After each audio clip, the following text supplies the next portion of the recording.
al link. Ahora bien, los diferentes cambios que suceden en el corazón, como todos sabemos, existe una remodelación cardíaca en el cual el componente estático aumenta, pero entonces al aumentar el componente estático tenemos una hipertrofia concéntrica del ventrículo izquierdo. En los atletas de fondo como tal, hay un remodelado excéntrico con una dilatación ventricular izquierda. Digamos, esto es lo que nosotros describimos en el ecocardiograma cuando evaluamos estos cambios en los diferentes deportistas. Pero, ¿qué es la remodelación cardíaca inducida por el ejercicio? Este es un tema bastante amplio, bastante complejo, y es una remodelación eléctrica y estructural. Hay una serie de cambios en atletas de resistencia, sobre todo, también en atletas, obviamente, que no son de resistencia, en el que hay un aumento en los volúmenes cardíacos, ¿sí? En los volúmenes del ventrículo izquierdo, los volúmenes del ventrículo derecho.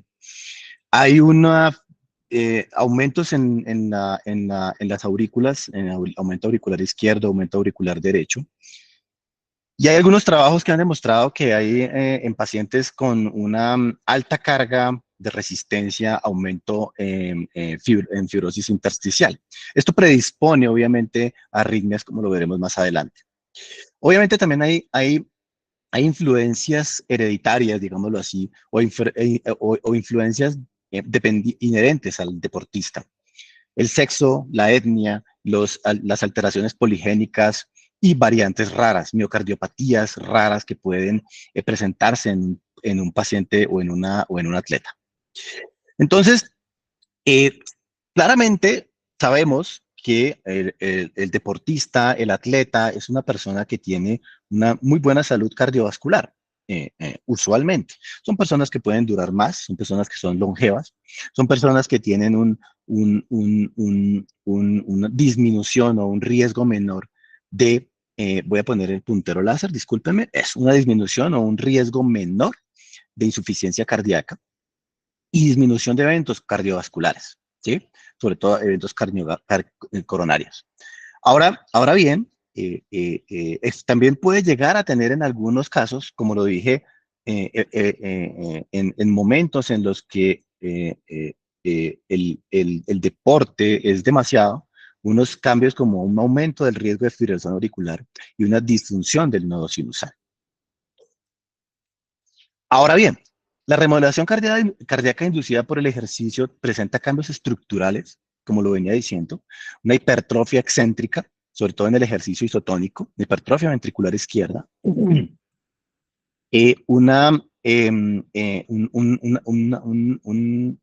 aumento de los volúmenes del ventrículo derecho, dilatación auricular derecha e izquierda, digamos que hay una supranormal función diastólica también del corazón.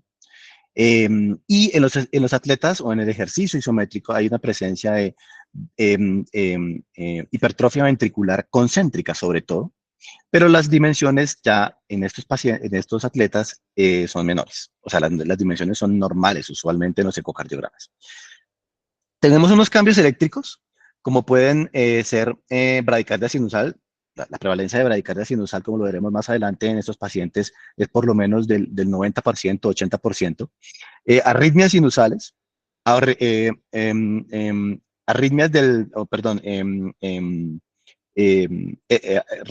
ectopias arteriales auriculares, repolarización precoz, bloqueos auriculoventriculares, sobre todo bloqueo auriculoventricular de primer grado y bloqueos auriculoventriculares eh, de segundo grado, MOVITS 2, MOVITS 1, perdón. Pero ¿a qué viene todo esto? Y digamos que para qué evaluamos y cuál es la importancia de la evaluación de las arritmias en los atletas.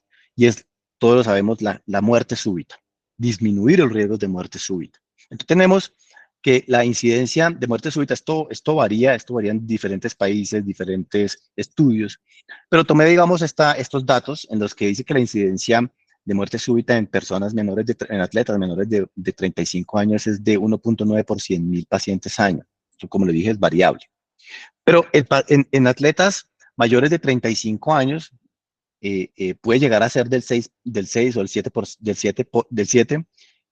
100.000 habitantes año en las personas mayores de 35 años. En estos años, digamos que, como vemos acá, en esta línea de tiempo, 2003, 2015, sobre todo cuando evaluamos 2009, 2016, las causas de muerte súbita muchas veces no se sabían o se infería que eran, por ejemplo, enfermedades coronarias, otro tipo de causas. Hoy en día, gracias a ustedes como deportólogos y las valoraciones predeportivas y el aumento en la tecnología de las valoraciones de pacientes y de las arritmias en pacientes o en atletas, digamos que ha disminuido en gran medida, sobre todo en atletas de élite, las muertes súbitas. Y hoy en día las causas podemos verlas aquí, pero hay un 42% de causas o de muertes que llegan a ser inexplicadas. Les hacen la autopsia, les hacen las biopsias, les hacen absolutamente todo y no se encuentra cuál es la causa de la muerte de estas personas. Claramente, la muerte es de origen cardíaco. En las personas mayores en los atletas mayores de 35 años o en las personas ya mayores, los atletas mayores, vemos que el riesgo de muerte súbita o la muerte súbita aumenta sobre todo en enfermedades isquémicas del corazón, ¿sí? Enfermedad aterosclerótica, básicamente. Cuando tenemos atletas mayores de 35 años, este riesgo de muerte secundaria a cardiopatía isquémica aumenta exponencialmente por encima de los 35 años. Y como vemos acá, en los menores de 35 años, las causas de muerte súbita son usualmente cardiopatías estructurales o alteraciones eléctricas cardíacas, ya sea genéticas o adquiridas. Yo no voy a ahondar mucho en estos artículos porque pues estos yo creo que ustedes los conocen a la perfección. Incluso estuve hace poco en una charla de uno de ustedes sobre la valoración preparticipativa y el electrocardiograma en estos pacientes, y lo cual lo hacen muy, muy bien. Pero hay básicamente varias cosas que yo quiero mostrarles en esta presentación hoy, y es las arritmias ventriculares, la fibrilación auricular y las bradiarritmias. Pero lo más importante es la valoración de las arritmias ventriculares, porque es la que nos puede llegar a dar, es como un marcador del riesgo de muerte súbita en estos pacientes. Ustedes saben muy bien, perfectamente, cuáles son los cambios electrocardiográficos que se pueden evidenciar en una persona que no tenga una arritmia ventricular, cuáles pueden llegar a ser los cambios electrocardiográficos eh, eh, con mayor riesgo, cuáles son los que vale la pena evaluar, remitir al cardiólogo, etcétera. Entonces, vamos a hacerlo a modo de caso clínico. Tenemos este ciclista de ruta, 32 años, ciclista profesional, sin antecedentes familiares, quien asista a valoración preparticipativa y no presenta síntomas. Entonces, ¿qué es lo que nos llama la atención en este electrocardiograma que tenemos acá? Es un electrocardiograma que se encuentra en ritmo sinusal, pero tiene unas extrasístoles ventriculares, como ustedes lo pueden ver en bigeminismo, ¿sí? Ahorita lo ahondaré un poquito más porque, como les digo, el tiempo no da para la evaluación adecuada de esto o el ahondar específicamente en este electrocardiograma. Pero si ustedes se dan cuenta, tiene estas extrasístoles ventriculares en las cuales las vemos acá, aquí aparecen, las vemos acá, y en donde son de polaridad inferior. ¿Qué significa eso? D3 ABF y D2 son negativos, son de polaridad inferior. Y tienen esta morfología en las derivaciones precordiales, sobre todo en B1. Fíjense la derivación B1. Y pues está en bigeminismo, ¿no? O sea, tenemos ya de ahí, de entrada, es un electrocardiograma, digámoslo así, patológico. No solamente en un deportista, sino en cualquier paciente podríamos decir que es un electrocardiograma patológico. ¿Cómo valoramos este electrocardiograma? Quiero mostrarles esta gráfica, pues. La polaridad, como les decía, es una polaridad, me equivoqué aquí, no es superior, es una polaridad inferior, básicamente porque la extrasístole ventricular es negativa, perdón, es superior. La extrasístole ventricular es negativa en las derivadas inferiores. ¿Qué significa? Significa que el vector de la extrasístole se dirige de inferior a superior. Eso es básicamente. Entonces la polaridad es superior, o sea, se dirige hacia la parte superior o hacia la base del corazón, básicamente. La transición, como ustedes se pueden dar cuenta, es una transición temprana. En B1 prácticamente ya hay transición, o sea, es positivo en todas las derivaciones precordiales, como ustedes lo pueden ver.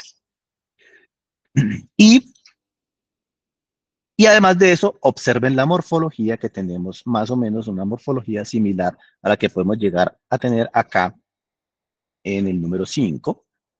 Es una morfología como la vemos acá en B1, siempre debemos mirar B1, acá la tenemos, esta es la morfología acá, y puede llegar a ser parecida, o sea, es una morfología, es una extrasístole ventricular que podría llegar a ser más o menos de la zona perimetral, pero hacia el septum interventricular, más hacia el ápex. Muy bien. Ahora, la localización del electrocardiograma. La morfología del extrasístole en el QRS puede predecir el sitio de origen del extrasístole ventricular. Yo obviamente no voy a darles aquí una charla sobre el sitio de origen del extrasístole ventricular, pero lo importante es que esto nos puede dar a nosotros unas luces de qué tan maligna puede llegar a ser o qué tan patológica puede llegar a ser la extrasístole ventricular. Una cosa para recordarles acá, en el tracto de salida del ventrículo derecho, que es lo que significa acá RBOT, usualmente las extrasístoles del tracto de salida del ventrículo derecho y las extrasístoles fasciculares son extrasístoles que podríamos decir que podrían llegar a ser de buen pronóstico o no podrían llegar a ser malignas. Esto no es del todo cierto en muchos casos, pero no es raro que una extrasístole de estos dos sitios, fascicular o del tracto de salida del ventrículo derecho, sea una extrasístole maligna. Una extrasístole del tracto de salida del ventrículo derecho, como lo tenemos aquí, tiene estas características. Una morfología de bloqueo de rama izquierda, tiene una R positiva en D2, D3, ABF. En ABR, ABL tiene una morfología QS mayor en ABR y la transición es tardía. ¿Mm? Y estas son las morfologías que se verían en B1, como lo podemos ver acá. Y esta flecha amarilla es el vector de la extrasístole. Algo de la anatomía del tracto de salida del ventrículo derecho, donde podemos ver aquí como las paredes, la pared libre, la pared septal y las cúspides de la válvula pulmonar. Las, ex- las extrasístoles fasciculares, como lo vemos acá, son extrasístoles, discúlpenme, son extrasístoles con una morfología usualmente de bloqueo de rama derecha. Cuando es fascicular posterior inferior, es el eje superior. Cuando es una fascicular anterosuperior, es el eje usualmente derecho. Hay un fascículo que es el fascículo septal.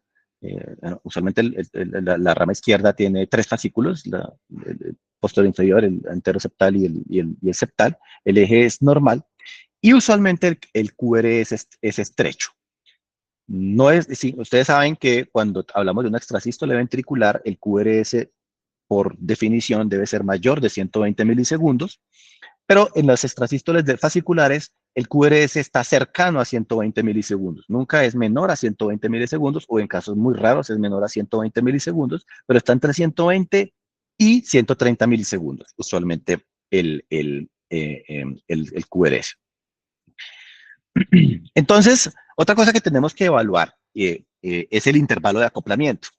El intervalo de acoplamiento es básicamente en qué momento del ciclo cardíaco sucede la extrasístole ventricular.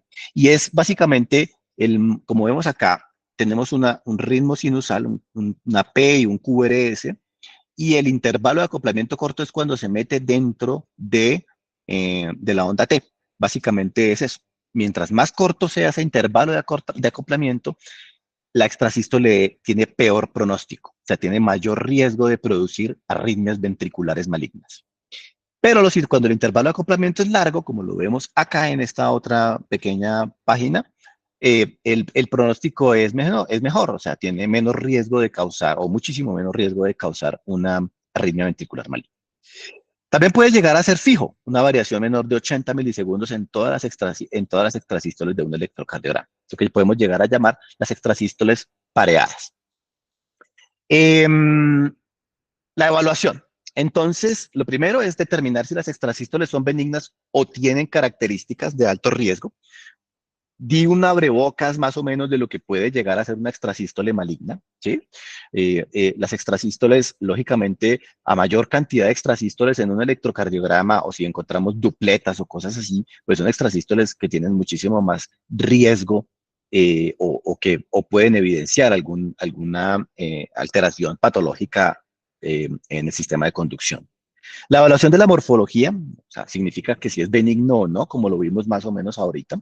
El intervalo de acoplamiento corto, o sea, menor de 300 milisegundos. Lógicamente, si son múltiples, dupletas, tripletas, ya podemos llamarlas traquicardias ventriculares no sostenidas. Bigeminismos, trigeminismos también tienen un riesgo mayor. Y el médico que valora al paciente y que valora el electrocardiograma debe encasillar al paciente en una de tres categorías. Ectopia ventricular benigna en ausencia de cardiopatía estructural.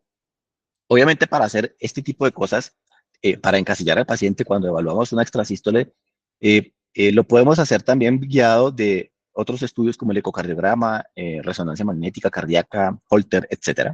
Ectopia ventricular asociada a cardiopatía estructural, si esta es heredada o es adquirida, o una cardiomiopatía arritmogénica inducida por el ejercicio.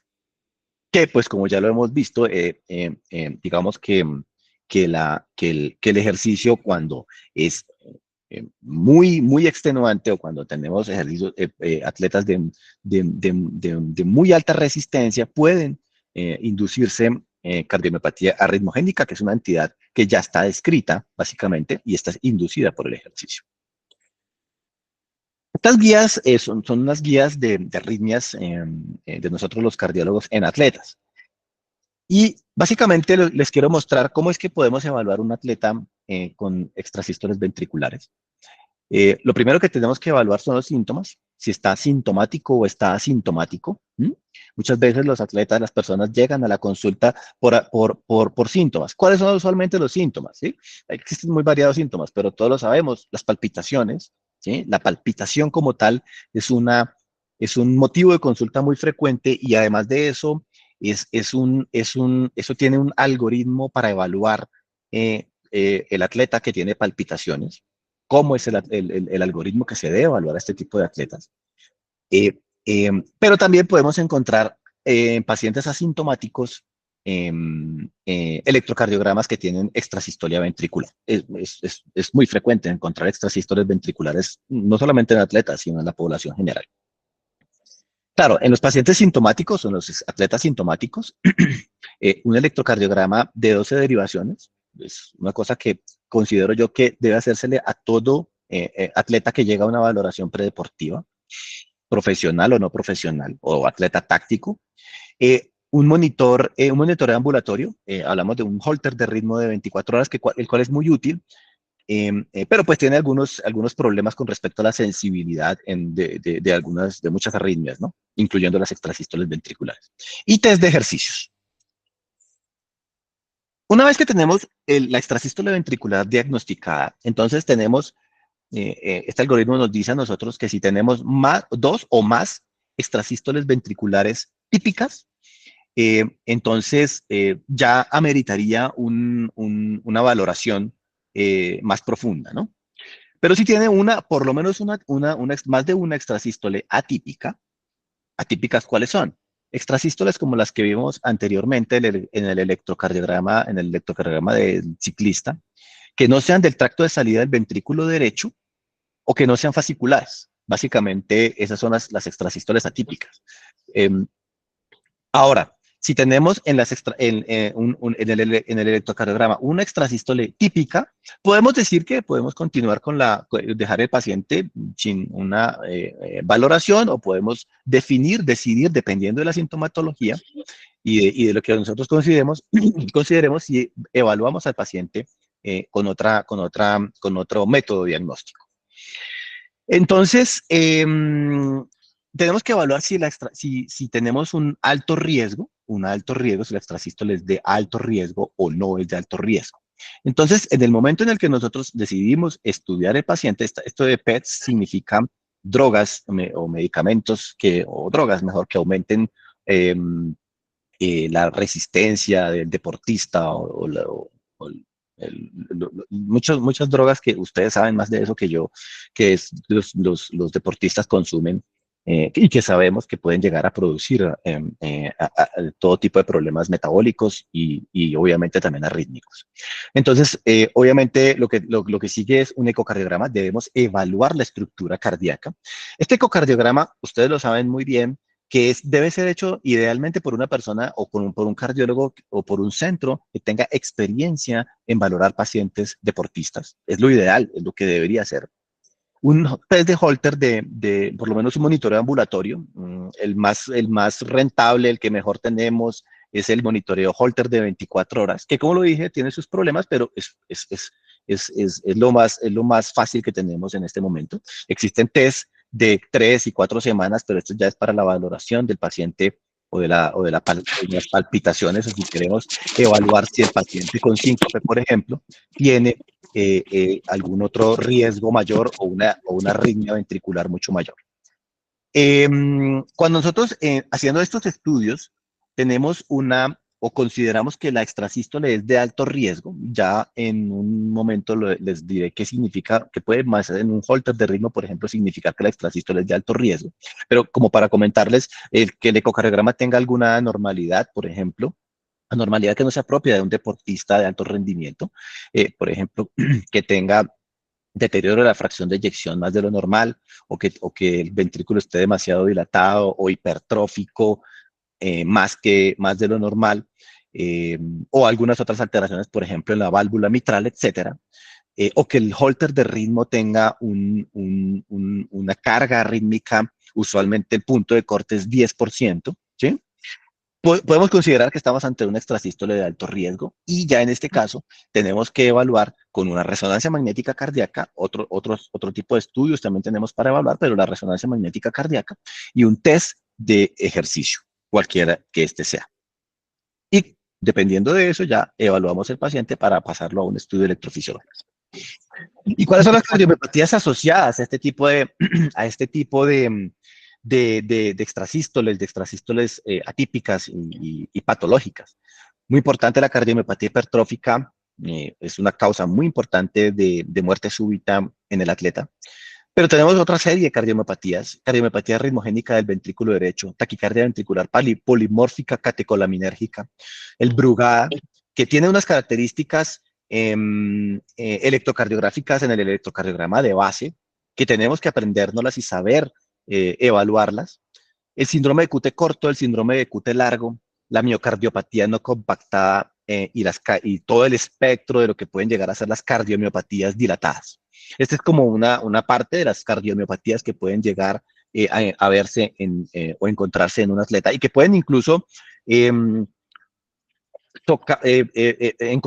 tener ecocardiogramas que pueden ser normales con electrocardiogramas que como pues ustedes bien lo saben, pueden llegar a aparecer algo normales. Algo también breve con respecto al tratamiento de las extrasístoles benignas.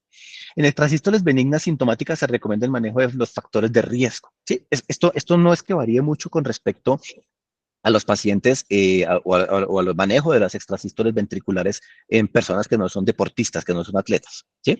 Pero es muy importante en los deportistas, por ejemplo, las drogas o los medicamentos que puedan llegar a mejorar su condición, como muchos de estos los utilizan.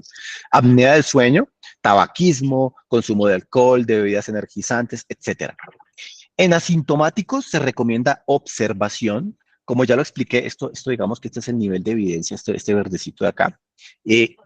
Obviamente, por supuesto, estamos hablando de extrasístoles benignas, como las que ya les he descrito. ¿Sí?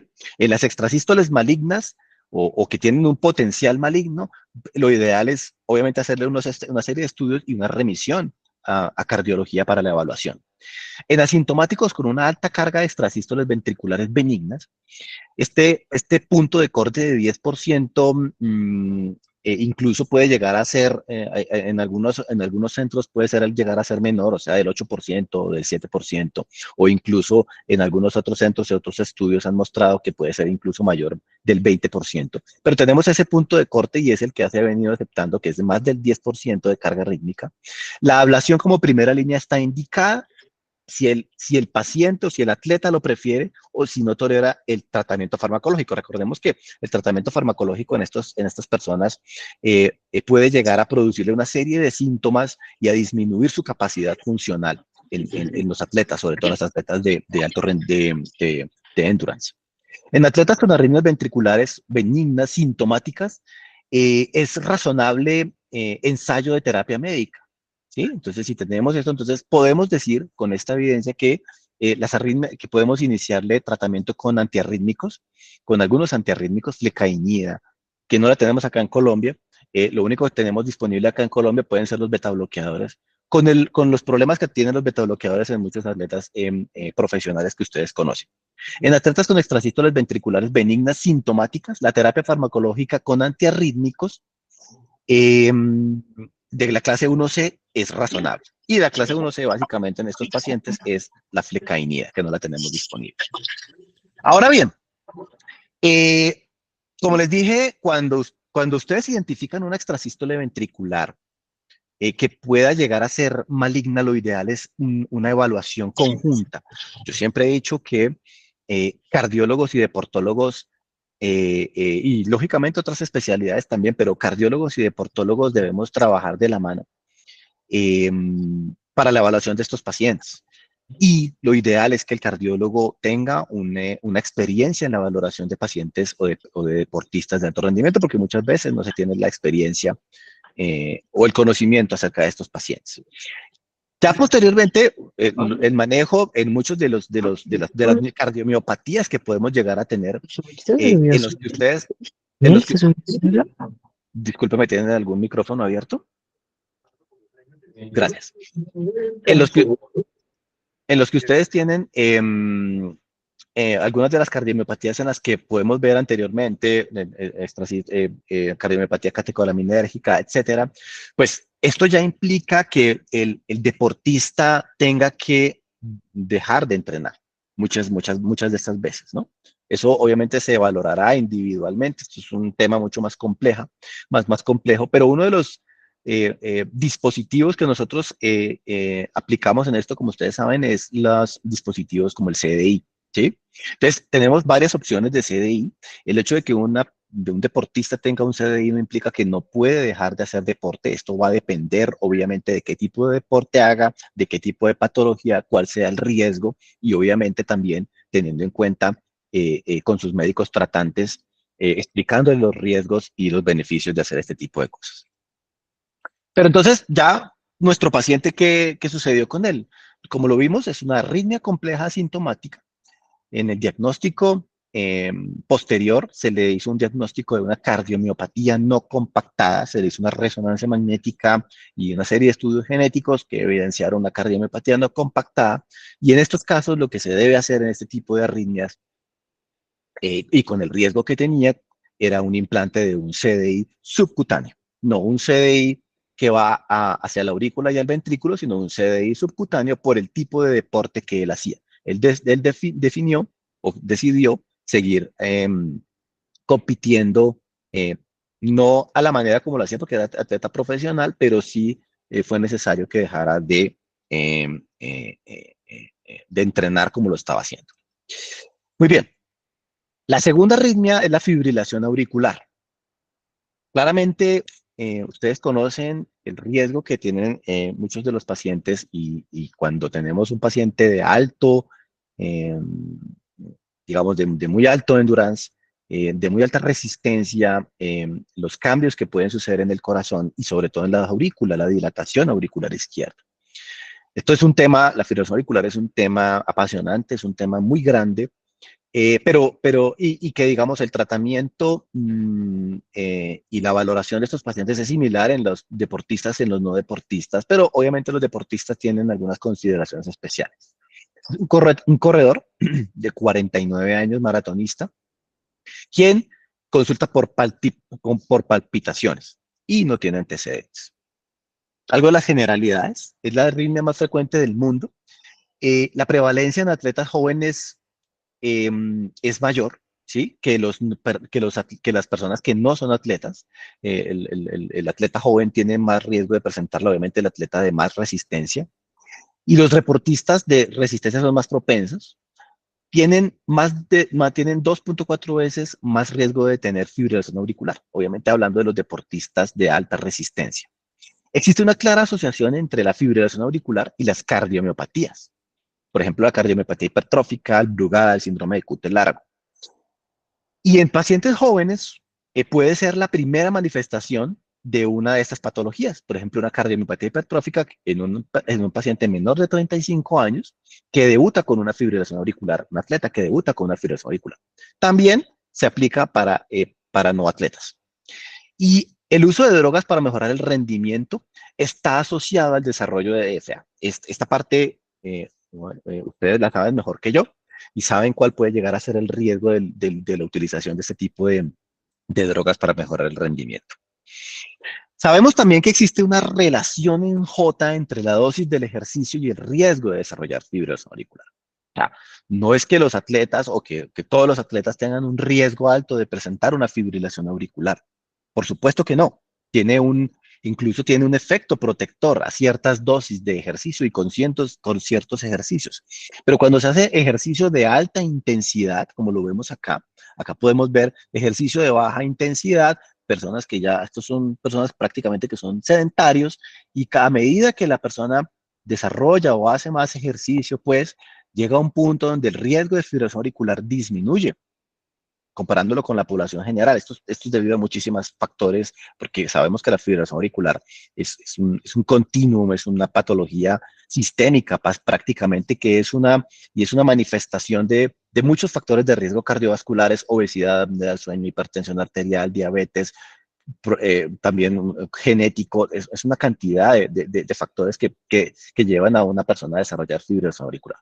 Pero cuando, digamos que tiene ya un aumento un alto intensidad en el ejercicio, ya llega incluso a superar a las personas que son sedentarias. Entonces, ¿por qué? Y aquí lo podemos evidenciar. Fíjense estos ecocardiogramas de 4 cámaras en los que se evidencian deportistas ya de alta intensidad, en los que hay una dilatación auricular izquierda, como, pues, digamos, teoría fisiológica a la alta intensidad a la que se somete.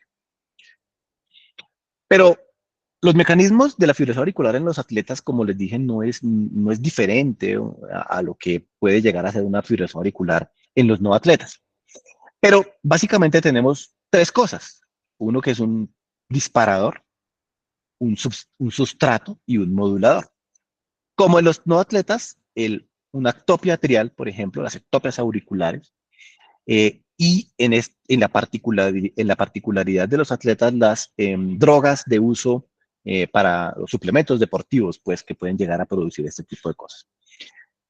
La fibrilación auricular se genera básicamente por mecanismos o por una remodelación auricular, sea por el mecanismo que sea. Esto produce digamos, unos disparadores que puede llegar a generar extrasistolias auriculares, taquicardias auriculares no sostenidas, etcétera, que a la postre lo que llegan a causar es una alteración como tal en todo el mecanismo eléctrico de la aurícula y producen la fibrilación auricular. Un sustrato, pues la remodelación cardíaca, los atletas de alto rendimiento o de alto intensidad tienen el sustrato bien establecido, la remodelación cardíaca, la inflamación, la fibrosis, que también se ha demostrado que pueden llegar a presentar estos pacientes, y la predisposición genética. Y un modulador, que es la activación autonómica, anormalidades electrolíticas que también pueden llegar a presentar los atletas en duras, por lo menos en competencia. Y algo que tocan en este tipo de estudios y de esto que es el reflujo, la enfermedad por reflujo gastroesofágico. Pero entonces, ¿cuáles son las recomendaciones para evaluar la fibrilación auricular en atletas? Como les digo, no es diferente claramente la evaluación de estos pacientes de la evaluación de un no atleta. Pero en los deportistas que tienen síntomas y hallazgos en dispositivos portátiles, por ejemplo, un Apple Watch, un Cardic, o etcétera, o los dispositivos, los relojes Garmin, los ciclocomputadores, etcétera, que llegan a sugerir una fibrilación auricular, debe documentarse se recomienda una documentación electrocardiográfica o en su defecto en un holter de ritmo. Tenemos que recordar que para la fibrilación auricular paroxística, el holter de ritmo de 24 horas tiene una sensibilidad inferior al 5% para fibrilación auricular. Entonces, tenemos que propender en el atleta que tenga síntomas o que tenga en el Apple Watch, por ejemplo, que sabemos todos, el Apple Watch tiene la capacidad de tomar un electrocardiograma y además de eso, él tiene la capacidad de avisarnos cuando tenemos una arritmia o una taquicardia que pueda llegar a ser fibrilación auricular. Lo recomendable es tenerla o documentarla en un electrocardiograma de 12 derivaciones. Por supuesto que la evaluación inicial debe incluir un electrocardiograma, un ecocardiograma, laboratorios, porque sabemos que las alteraciones, por ejemplo, de la tiroides, otro tipo de alteraciones electrolíticas, etcétera, o del potasio pueden llegar a producir fibrilación auricular. Los deportistas con fibrilación auricular, la monitorización del ritmo puede ser útil para evaluar la carga de la respuesta ventricular y su relación con los síntomas y documentación de arritmias, de otras arritmias. Por supuesto que no es raro que presentemos un paciente que tenga o un atleta que tenga fibrilación auricular, pero además de eso asociada a otras arritmias, como por ejemplo un flutter atrial, debido a la dilatación auricular derecha. La dilatación auricular derecha y el remodelado auricular derecho predispone a arritmias como el flutter atrial. En atletas jóvenes y adultos jóvenes, se recomiendan que tengan fibrilación auricular, se recomienda imágenes avanzadas. Es irrecomendable, como les dije, puede ser la primera manifestación de una cardiomiopatía mucho más grave que pueda predisponer a muerte súbita y se recomienda como mínimo una resonancia magnética cardíaca para evaluar ya sea ventrículo y aurícula. Y en atletas jóvenes y adultos jóvenes con fibrilación auricular se recomienda la realización de pruebas genéticas. La fibrilación auricular tiene una predisposición genética primariamente como fibrilación auricular y además de eso también asociada a otras cardiomiopatías. Y en atletas jóvenes y adultos jóvenes con fibrilación auricular se recomienda abstenerse de participar en el deporte hasta no descartar patologías malignas que pueden predisponer a la muerte súbita. Esto es citado de las guías americanas de este año de fibrilación auricular. Y el enfoque de estos pacientes es centrado en el paciente, ¿sí? Es lo mismo. Es evaluar el riesgo de stroke, como tenemos aquí, o como los pilares del manejo de la fibrilación auricular. Evaluar el riesgo de stroke. ¿Cuál es el riesgo de stroke de un evento cerebrovascular? Optimizar todos los factores que puedan llegar a ser modificables, evaluarlos y tratar de optimizar o de disminuir esos factores de riesgo modificables. Y el manejo de los síntomas, muy importante. Los atletas particularmente son mucho más sintomáticos que las personas no atletas. Y ya, obviamente, dependiendo de esto, tenemos que tener en cuenta lo que es el control de ritmo y el control de frecuencia, como los veremos más adelante, en un par de diapositivas más adelante. En estos pacientes es preponderante el control del ritmo. Debemos hacer, digamos, tenemos que ser mucho más incisivos en el control de ritmo de estas personas. Y pues obviamente disminuir un adecuado sueño, la diabetes, la hipertensión arterial, o sea, controlar este tipo de patologías y los factores de riesgo, porque la fibrilación auricular, como les dije, es un continuo. Clasificación. La guía americana clasifica la fibrilación auricular hoy en día algo diferente. Los pacientes, las personas que tienen, por ejemplo, un riesgo de fibrilación auricular, aquí está. Y aquí dentro de esto pueden estar muchos atletas, ¿no? La edad, atletas hipertensos, que son atletas como tal, por ejemplo, o que pueden llegar a tener apnea obstructiva del sueño, que tengan factores genéticos, factores sexo de los hombres tienen mucha más predisposición que las mujeres, etcétera.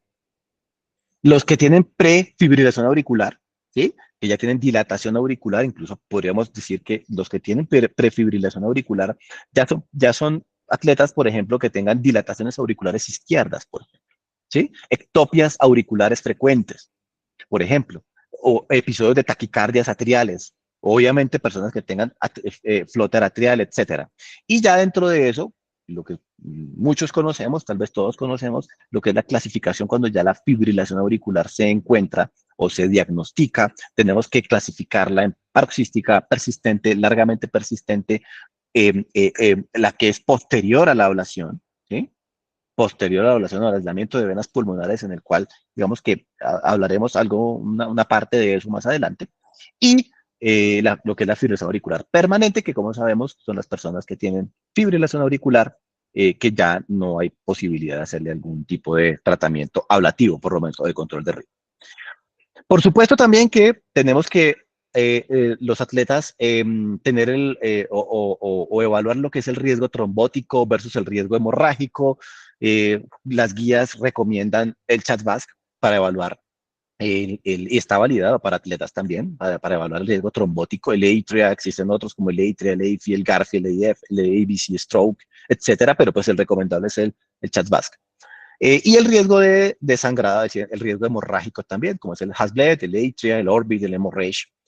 En los atletas tienen algunas particularidades, algunos atletas en los que están anticoagulados, pero por ejemplo un atleta que hace downhill o un atleta que es boxeador, etcétera, el riesgo de sangrado o el riesgo de trauma en estos pacientes, en estas personas, puede ser mayor, y en ellos, dependiendo de lo que nosotros encontremos, del CHA2-VASc, etcétera, de los factores de riesgo, podemos evaluar una estrategia de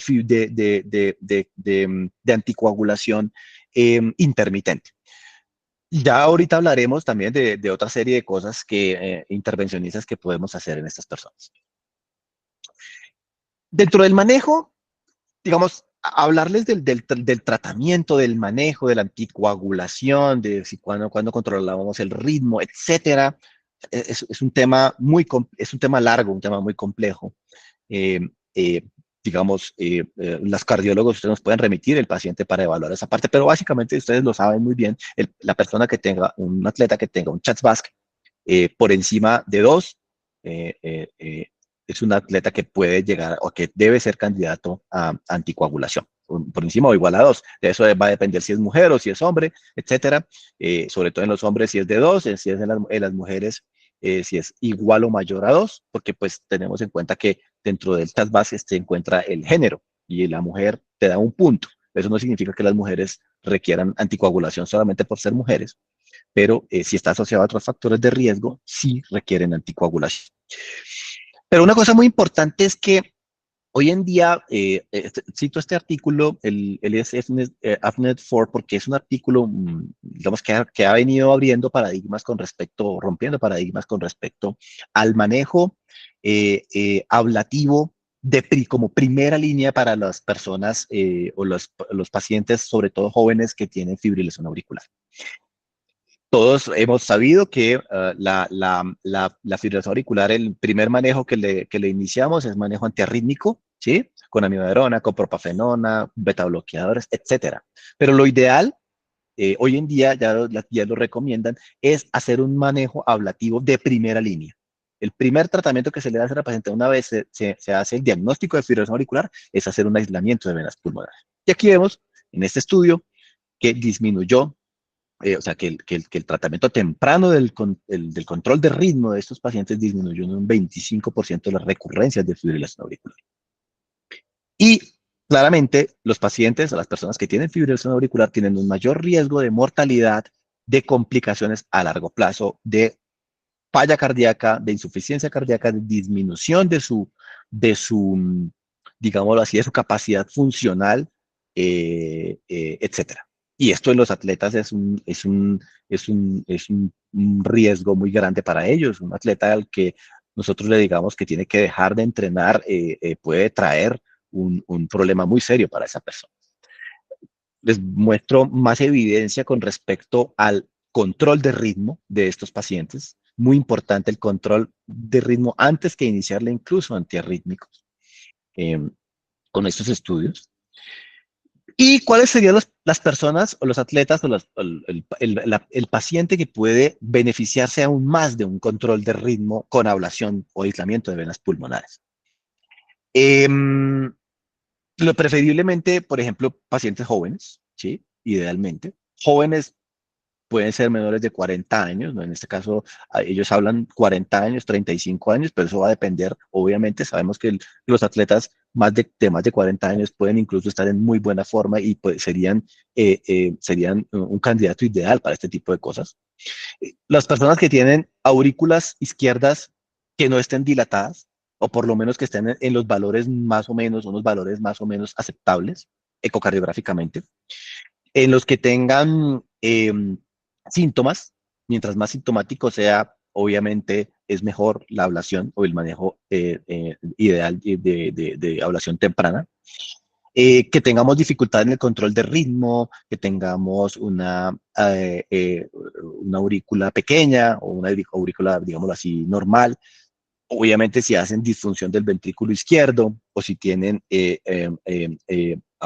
regurgitación atrial, por ejemplo, regurgitación mitral, perdón, porque la regurgitación mitral o la insuficiencia mitral asociada a la fibrilación auricular puede llegar a causar mayor daño de la aurícula y mayor dilatación auricular. Entonces es ideal en estos pacientes realizar un control de ritmo.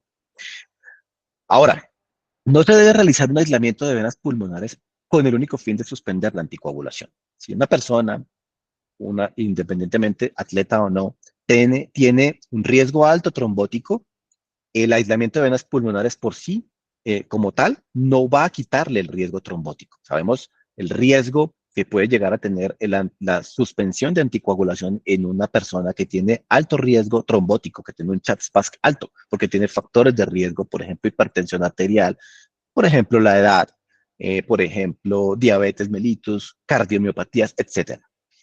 Y en deportistas con fibrosis auricular, la oclusión de la orejuela se puede considerar, eso va a depender de la indicación de la anticoagulación y el riesgo de sangrado, teniendo en cuenta la preferencia del paciente o del atleta para evitar la anticoagulación a largo plazo. Esto es una decisión compartida. Es importante saber la indicación exacta hoy en día del cierre percutáneo de auriculilla y es una persona que tenga un alto riesgo, un riesgo prohibitivo de iniciarle un anticoagulante por el riesgo de sangrado, por sangrados mayores o porque básicamente tiene contraindicada la anticoagulación. Esta es como la indicación más fuerte de ponerle un dispositivo de estos a un paciente. Pero, por supuesto que en atletas eso lo dan con esta recomendación. Ahora, y nuestro paciente, se le hizo un manejo con aislamiento de venas pulmonares, el cual fue totalmente exitoso y retornó después de un mes a su deporte. Bradiarritmias, importantes también, creo que pues, son muy prevalentes, ¿no? En estos pacientes. Un atleta olímpico que hace remo, 28 años, presenta mareos y malestar general y no tiene antecedentes y tiene este electrocardiograma que ustedes pueden ver acá, una bradicardia sinusal extrema, pues una bradicardia sinusal importante. ¿Cuál es la epidemiología de las bradiarritmias en los atletas? Tiene la prevalencia de bradicardia sinusal es hasta el 90%. Yo creo que la gran mayoría de los atletas son bradicárdicos, sobre todo en las noches. Eh, Pausas sinusales, hay unas pausas sinusales podemos encontrar pausas sinusales en un tercio de los atletas. Eh, el bloqueo auriculoventricular de primer grado se da hasta en el 40% de los atletas y los bloqueos auriculoventriculares de segundo grado, MOVITS 1, en el 15%, hasta en el 15% de los atletas. Pero eso es un efecto directo del ejercicio sobre la frecuencia cardíaca eh, eh, eh, que es claramente conocido por el aumento del tono vagal y etcétera, y unos cambios que pueden llegar a suceder o una remodelación en el sistema de conducción. Acá vemos cómo los deportistas entrenados que están en rojo versus la población normal tienen unas menores frecuencias cardíacas comparándolos con la población normal, digamos así. Estos son atletas de élite.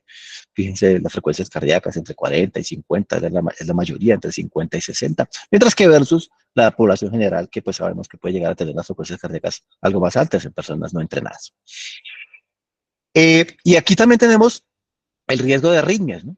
De fibrilación auricular y sobre todo de bradiarritmias. Y esto está directamente relacionado con los números, digámoslo así, con qué tan bueno sea el atleta, mientras más entrenado esté o sea más bueno, sea mejor, tenga mejores tiempos, digámoslo así, mayor riesgo o mayor prevalencia, digámoslo así, más bien de bradiarritmias. El ritmo circadiano también, aquí tenemos las frecuencias cardíacas eh, en las diferentes horas del día, cómo pueden llegar a variar y como pueden ver frecuentemente en la noche es cuando más bradicardia tenemos en estas personas, en los atletas, y otro tipo de bradiarritmias, como ya los he descrito, bloqueos auriculoventriculares de primer grado, etcétera. Y el ritmo circadiano, el PR, cómo puede llegar a alargarse, aumentar durante el sueño y cómo puede llegar a variar durante el día. Esto nos da una abreboca, digamos así, que cuando tenemos esas variaciones tan grandes del PR, que el nodo auriculoventricular también es algo que se puede llegar a ver, digamos así, comprometido por el entrenamiento. ¿Y cuál es el efecto del ejercicio de resistencia y su relación con la edad? Atletas, eh, eh, digamos, de élite que llegan, que a medida que pasa la edad, las frecuencias cardíacas de estas personas disminuyen, ¿sí? Entonces, no es raro, como ya lo veremos, encontrar personas, atletas que llegan a los 50 años y ya tienen una enfermedad del nodo, pueden llegar a tener una enfermedad del nodo. Eso tiene, como les dije, muchos factores, no solamente es el entrenamiento el que lleva a esto, pero tiene factores genéticos y de predisposición, etcétera, pero claramente el atleta tiene una mayor prevalencia, no mayor prevalencia, tiene un mayor riesgo de sufrir bradiarritmias que puedan llegar a requerir intervención, bloqueos auriculoventriculares a una edad más temprana, 50, 60 años, 70 años. Y aquí vemos también las variaciones del intervalo PR en milisegundos, dependiendo también de la edad. Entonces, es más prevalente que tengan bloqueos auriculoventriculares de primer grado más jóvenes, entre 50 años, como lo podemos ver aquí, entre 50 y 60 años.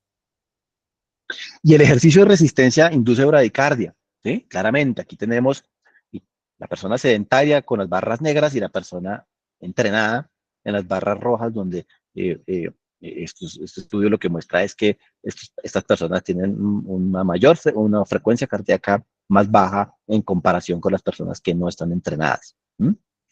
Esto no solamente se da en humanos, esto se ha evidenciado en ratas y ratones a los cuales los han entrenado también, los ponen a hacer ejercicio, no sé cómo hacen para que una rata haga ejercicio todo el tiempo ahí, pero los ponen lo han evaluado. Y aquí tenemos cómo el nodo auriculoventricular, perdón, el nodo sinoatrial, tiene en las personas entrenadas, digamos que tiene una mayor tiempo de latencia, digámoslo así, o unos periodos de despolarización más largos. También disminuye la conducción en el nodo auriculoventricular. El entrenamiento disminuye conducción en el nodo auriculoventricular, como lo podemos ver acá. ¿Sí?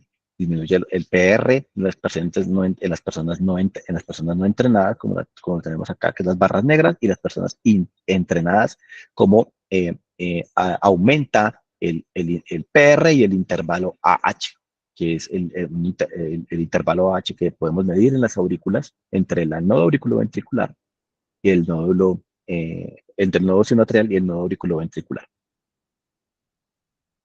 Entonces, los atletas que tienen una enfermedad de conducción distal significativa, esto lo podemos evidenciar sobre todo en bloqueos de rama, en bloqueos bifasciculares, eso es lo que significa BBF, bloqueos bifasciculares, en cualquier trastorno de la conducción intraventricular, cuando ustedes encuentren atletas con electrocardiogramas que tengan QRS que no son normales, que pueden llegar a ser más anchos de lo normal, se recomienda una evaluación antes de darles, digamos, la autorización para jugar, para participar. En atletas con enfermedad significativa del nodo sinusal y o auriculoventricular que no corrige con ejercicio ligero, es razonable realizar una evaluación adicional antes del retorno al juego, por ejemplo. Nosotros utilizamos mucho, por ejemplo, la prueba de esfuerzo para evaluar si la competencia cronotrópica es adecuada o no en este tipo de atletas. Además de eso, también podemos evaluar con ecocardiograma o con otro tipo de estudios para dar de esa manera el aval para el retorno a un juego.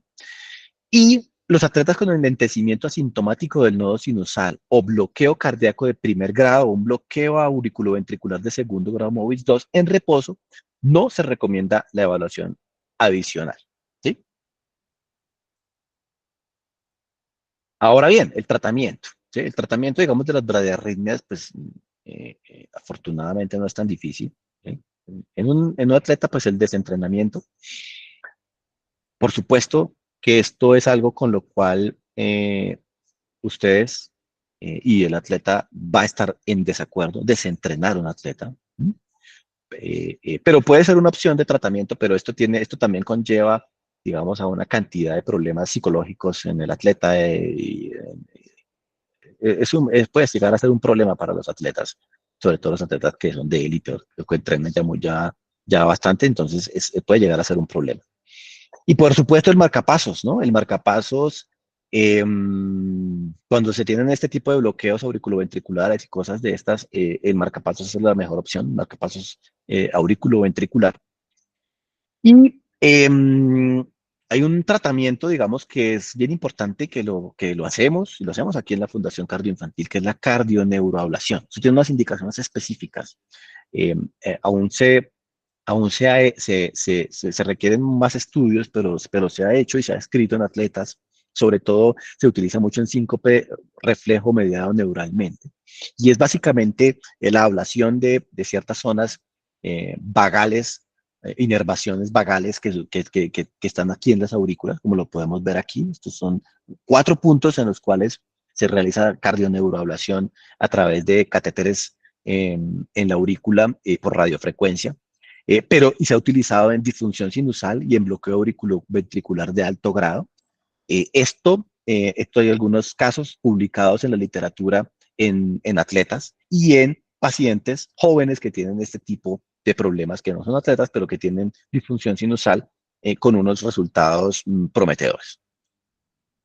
Entonces, en nuestro paciente se encontró una disfunción sinusal, fue llevado a cardioneuroablación con resultados favorables y persistencia de mareos. Es importante esto porque eh, podríamos decir que el atleta o achacarle toda la sintomatología a la bradicardia y pensar que o darle la expectativa al paciente que haciendo la ablación o la cardioneuroablación se le iban a quitar los mareos y básicamente la sintomatología quedó igual. Pero los resultados favorables se vieron en el electrocardiograma y la respuesta cronotrópica al ejercicio. Espero haber sido algo claro, haberles dado algunas luces con respecto al abordaje de las arritmias más importantes en los atletas. Disculpen los inconvenientes que hubo al principio. Y estas son mis redes sociales.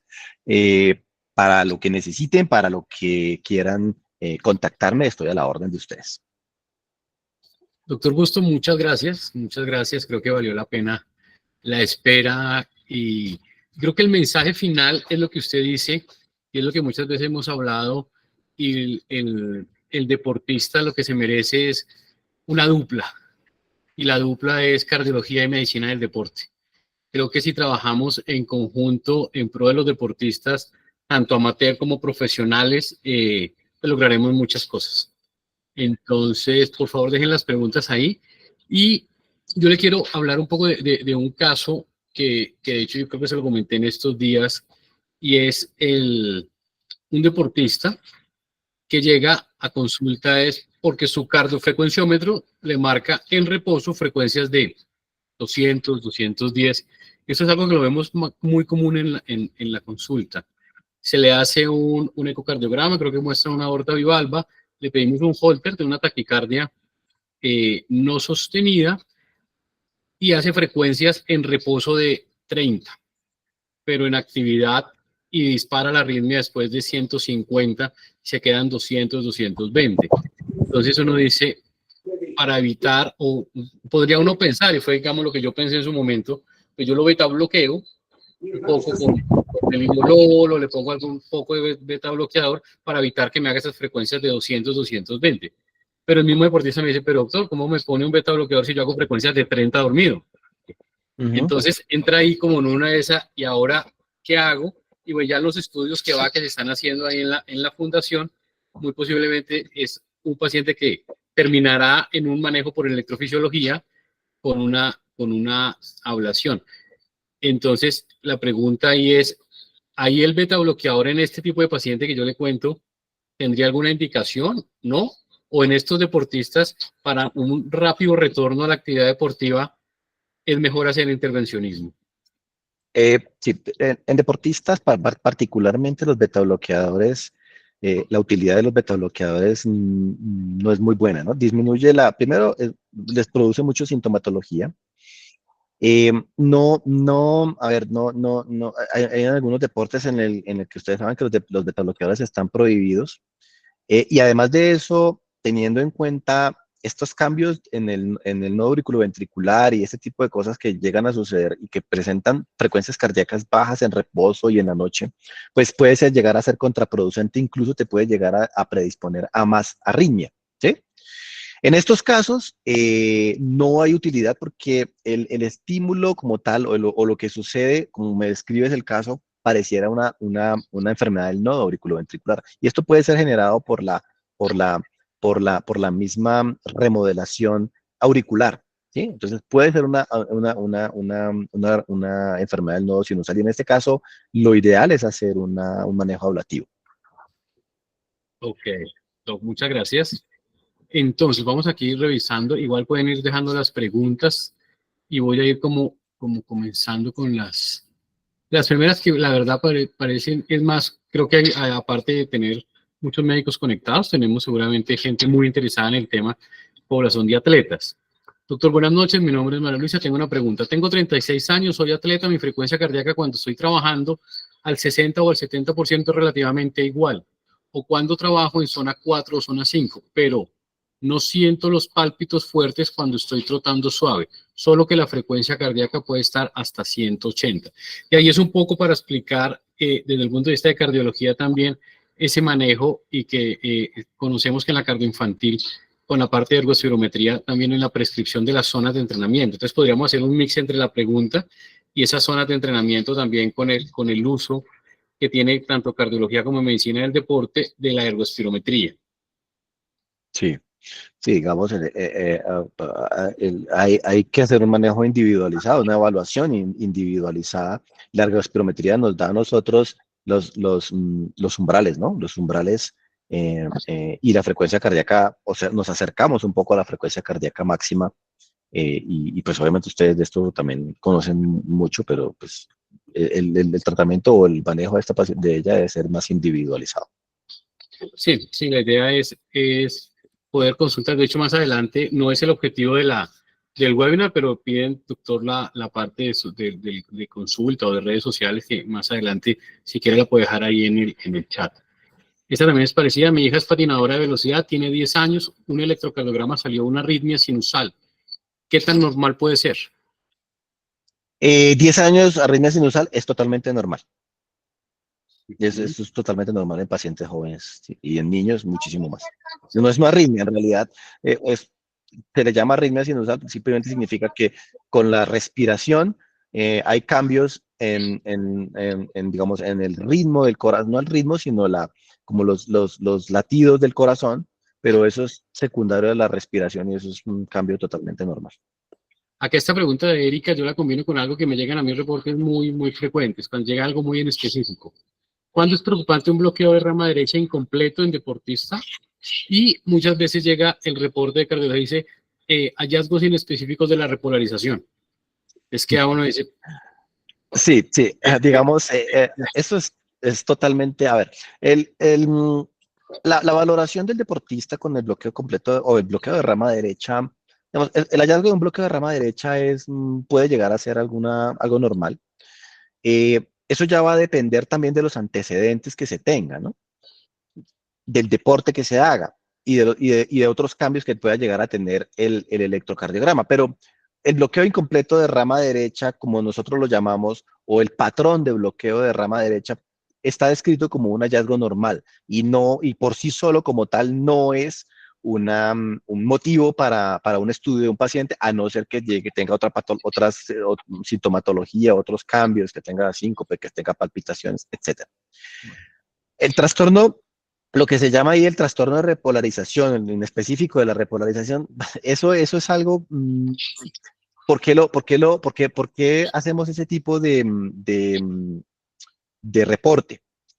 Porque a veces en el electrocardiograma no conocemos el electrocardiograma, pero no conocemos el paciente. Cuando leemos un electrocardiograma no conocemos el paciente, ¿sí? Entonces tenemos una cantidad de cambios en la onda T, ondas T negativas, que no son típicas de isquemia, por ejemplo, o de otra patología, de una arritmopatía, de algún otro tipo de patologías que no son específicas, que vemos que no son patológicas por sí solas y las tratamos como un trastorno en específico de la repolarización. Claramente eso debe ser individualizado y debe ser interpretado por el médico que evalúa al paciente como tal, si eso puede llegar a ser patológico o no, ¿sí? Para darle un ejemplo, eso puede ser signo de isquemia, si tenemos electrocardiogramas seriados o no.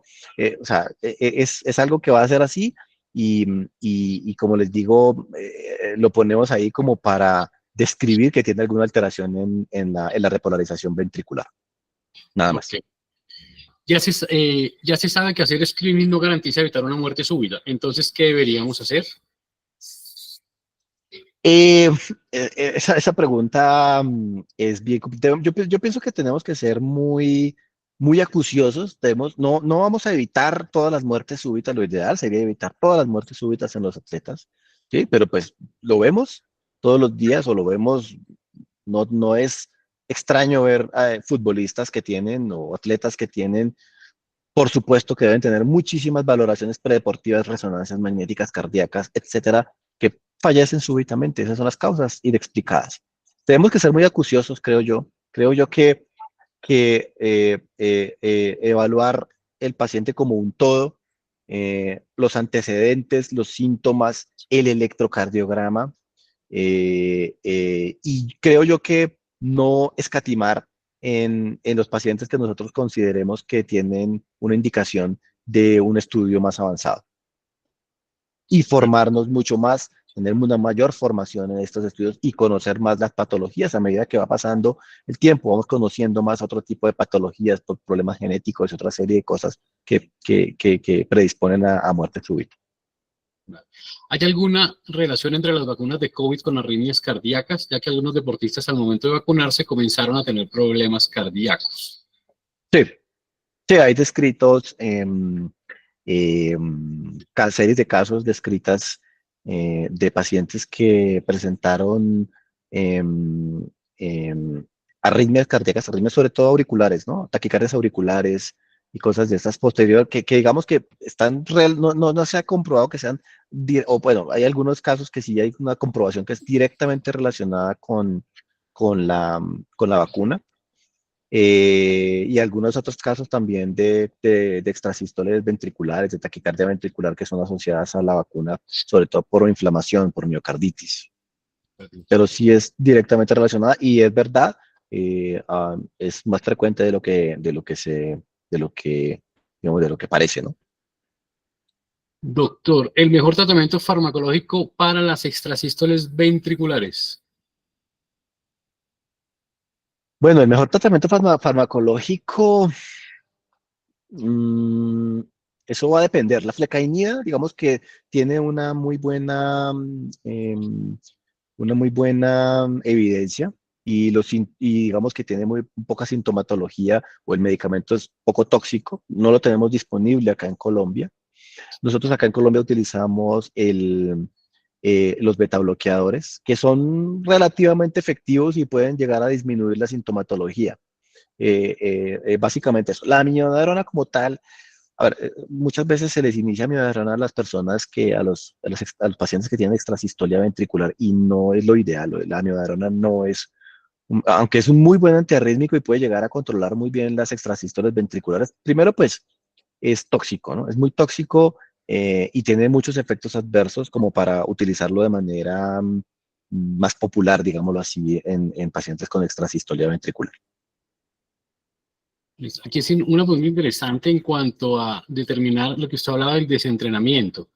Entonces, claramente desentrenar o sacar de un microciclo, de un mesociclo a un deportista es algo, desde el punto de vista de medicina del deporte y de entrenamiento, muy difícil desde el punto de vista psicológico, de logros deportivos, de todo, pero desde el punto de vista cardiológico, ¿hay un protocolo o cómo sería esa parte del desentrenamiento? Y digamos que básicamente es dejar de realizar ejercicio de alto rendimiento, entrenamiento como tal, y reevaluar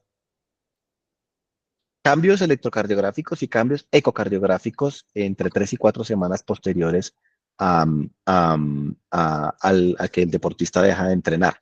También podemos evaluarlos con Holter, entonces dependiendo de la patología, de la sospecha que tengamos, digamos que la remodelación reversa, eh, que es la disminución de las dilataciones de cavidades, ha demostrado que en deportistas, sobre todo en deportistas de resistencia, puede darse más o menos hacia las 4 a 6 semanas de, de desentrenamiento. Un protocolo como tal específico que te diga que si tenemos en en el que lo hacemos de esta manera específica, no, básicamente es evaluar los cambios que suceden o la remodelación reversa en una persona, en un paciente que tiene, por ejemplo, extrasistolia ventricular o que tiene alteraciones en el electrocardiograma y cambios, cambios ecocardiográficos como hipertrofia ventricular, ¿sí? O dilatación ventricular y que puede que no sepamos si eso es secundario a una cardiopatía o es simplemente una remodelación por ejercicio. Entonces, si en caso de a las 6 semanas tomamos el ecocardiograma, tomamos los exámenes y en caso que tengamos una disminución o una remodelación reversa, podemos decir que estamos ante a una remodelación por ejercicio. ¿Cuál es, digamos, sabiendo, además, no tenía yo tan claro esa baja sensibilidad del Holter de 24 horas en estos pacientes con arritmias, y a veces solo 24 horas el paciente dice, yo tengo palpitaciones, el Holter le sale normal y queda uno tranquilo. Entonces, ¿cuál sería lo ideal? ¿Pedir un Holter de 1 semana, 2 semanas, implantar un monitor de eventos, cuando Sí, finalmente el paciente sigue sintomático, pero el Holter de 24 horas me dice que está normal o que tiene unos hallazgos eventualmente de taquicardia sinusal, pero no me muestra nada patológico? sí, sí, el Holter de ritmo, pues es un estudio muy útil, pero es un estudio que tiene muchas limitaciones. Lo primero, en fibrilación auricular, eso hay que evaluar los síntomas, ¿sí? Preguntarle al paciente, al atleta o al paciente los síntomas, ¿no? Mi palpitadera me da, o las palpitaciones me dan 1 vez a la semana, ¿sí? En ese caso, un Holter de ritmo, pues tienes que estar muy de buenas para que puedas llegar a captar alguna cosa con respecto a eso. O a veces hay personas que les da cada 3 semanas, etcétera. Tenemos opciones como son monitores, acá los tenemos en cardio, que son unos chalecos, unos monitores que pueden durar hasta 4 semanas. Hay unos dispositivos de Medtronic que no se implantan, se ponen como unas especies de chupas en el tórax y pueden llegar a durar hasta 3, 4 semanas. Uno simplemente lo solicita. Yo quiero que me lo monitoricen 1 semana, que me lo monitoricen 2 semanas, que me lo monitoricen 3 semanas, 4 semanas. ¿Sí? Por supuesto, también cuando tenemos otro tipo de cosas, otro tipo de sospechas, el monitor implantable de eventos puede durar hasta 2 semanas y la sensibilidad para fibrilación auricular es del 95% en un monitor de estas características. La sensibilidad de los dispositivos, de los monitores, aumenta a medida que, pues, mientras más tiempo lo monitoricemos. Un monitor de 4 semanas puede tener una sensibilidad de más del 60% para fibrilación auricular paroxística. Y lógicamente en atletas otra serie de patologías, otro tipo de evaluación de palpitaciones, síncope, etcétera, puede llegar a ser muy, muy útil. Perfecto. Aquí una cosa adicional, perdón. Extrasistolia ventricular. Lo mismo, Héctor lo dice, ¿no? Que yo quedo tranquilo porque tiene una carga rítmica del 2%, por ejemplo. ¿Sí? Pero esto es muy variable. ¿Sí? Un día podemos tener una persona que tiene una extrasistolia ventricular con una carga rítmica del 4% y a los 8 días se le hacen electrocardiograma. De hecho, hay estudios de eso que muestran cargas arrítmicas del 15, del 20%. Esto varía dependiendo de muchísimas cosas, de muchísimas variables de un día a otro. Perfecto. Doctor Brandon Cister García, fisioterapeuta, deportista, 28 años de alto rendimiento durante 10 años. Actualmente deportista recreativo que en reposo llega a frecuencias cardíacas entre 30 y 40 dormido. Con electrocardiograma normal, ecocardiograma normal, sin embargo es asintomático durante el ejercicio. Creo que es una bradicardia sin mayor complicación. Sí, sí, digamos, 30 es un número que durante el sueño, sobre todo el sueño profundo, y esto es un número que no reviste mayor preocupación, ¿no? Y es más si está asintomático y el electrocardiograma es normal y todo esto, no hay ningún problema. ¿Qué centros de cardiología deportiva tenemos en el país? ¿Usted qué conoce? Pues a ver, digamos que cardiología deportiva como tal acá en el país, nosotros estamos haciendo un esfuerzo grande, Héctor lo conoce, en la Fundación Cardioinfantil, donde hacemos los cardiólogos ergoespirometría. Yo no estoy mal, los únicos cardiólogos que hacemos ergoespirometría en el país somos los de la Cardioinfantil, un grupo de cardiólogos que hacemos ergoespirometría dirigida a deporte y también para patología, y hacemos los pacientes de trasplante cardíaco y todo este tipo de cosas. Obviamente hay otros centros como tal donde hacen ergoespirometría, pero muchas veces no para deporte. Pero centros de cardiología deportiva como tal, sé que en Medellín hay uno, en Cali también hay algo, no son centros como tal formados grandes, pero son cardiólogos que, mm, que digamos que tienen la experiencia. Aquí también tenemos aquí en Bogotá, pues la cardioinfantil como tal, el doctor Saltarín, que tiene un centro cardiológico donde también evalúa pacientes y tiene digamos, tiene bastante experiencia en la evaluación de deportistas. Yo qué diría que como tal, como formados como tal, como centros de cardiología deportiva, los que yo conozco están en formación, que son en Cali, creo que Valle del Lili, en Sí. Medellín, en Medellín hay uno, lo que se está haciendo en la cardioinfantil, y en todos ellos creo que la unión es de las dos especialidades. Y no, Eso, yo eso es. no se concibiría un centro de cardiología deportiva sin un cardiólogo y un médico del deporte.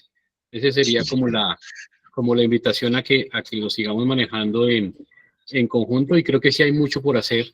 Y pues nada, la invitación a todos los que estemos aquí conectados es que trabajemos en eso, en trabajar en equipo, en pro de los deportistas, y que el deportista entienda que la prevención es fundamental y que las valoraciones médicas preparticipativas y inscribirse a una media maratón o a un Ironman o a una cantidad de cosas sin unos chequeos mínimos previos, pues no es lo ideal. Y eso es lo que como mensaje tenemos que llevarle a la población, y es educarla, pero pues el papel de educación también es de nosotros los médicos. Así es. Así es, esa es la idea, ¿no? Digamos, eh, no se tiene esa cultura acá en Colombia. Se organizan los eventos deportivos y no se solicitan eventos deportivos, digamos, con una exigencia muy alta. Y muchas veces no, ni siquiera, pues, simplemente suceden casos como muertes súbitas y cosas de esas, y en ese momento es cuando sí se pueden llegar a tomar medidas que en realidad son pequeñas. No, no, esto es una cuestión de Estado, creo yo, que es una cuestión de políticas para mejorar esta parte, ¿no? Listo, yo creo que no sé si alguien quiera alguna pregunta y que pueda activar el micrófono. Bueno, aquí hay una que debería tomarse medidas desde la edad pediátrica. ¿Qué piensas? Yo voy a responder como médico del deporte, y es que el screening cardiovascular sí va desde la población pediátrica. O sea, ahí Sí, tenemos que revisar. Ojalá tuviéramos un mínimo, un electrocardiograma también en los niños, sabiendo que tienen unos hallazgos pediátricos, y que cuando se encuentre algo, pues obviamente en trabajo conjunto con pediatría y cardiología, pero yo sí pienso que desde la población pediátrica va la evaluación médica preparticipativa. totalmente de acuerdo, totalmente de acuerdo. Listo, entonces, no sé, doctor Jorge, muchísimas gracias. Creo que el webinar queda grabado, lo subiremos a las redes de la asociación, y bueno, creo que nos abre en esa ventana que a veces no tenemos en cuenta, que existen holter de más de 24 horas, que hay monitores, que para nuestros deportistas hay mapeos, hay ablación, hay aislamiento de venas pulmonares, cosa que no tengamos que sacarlo del deporte, sino que lo ingresemos, pero con una seguridad, de que vamos a evitar una muerte súbita. Sí, hay una cosa importante, y es que el Apple Watch es el único, digamos, estudiado como tal. Y el Apple Watch está validado en Estados Unidos para el diagnóstico de fibrilación auricular. ¿Sí?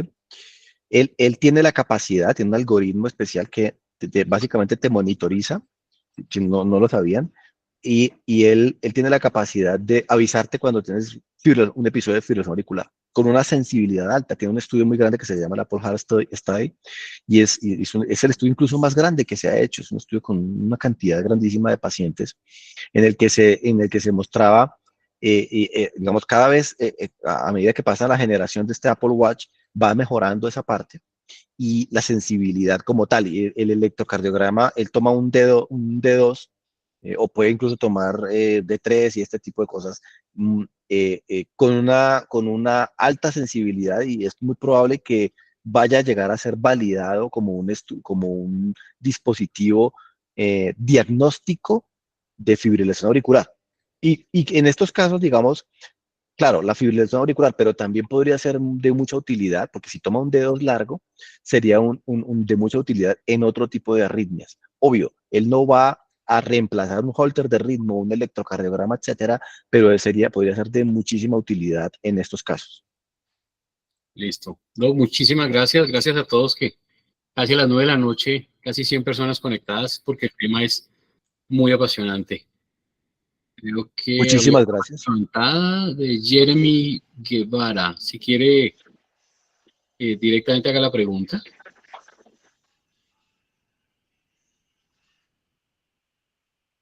Jeremy. No. No, No. me toqué con el micrófono. Ok. Listo. Bueno, a todos, muchísimas gracias, doctor Jorge. Nuevamente, muchas gracias. Bueno, muchas gracias. Muy amables por la invitación.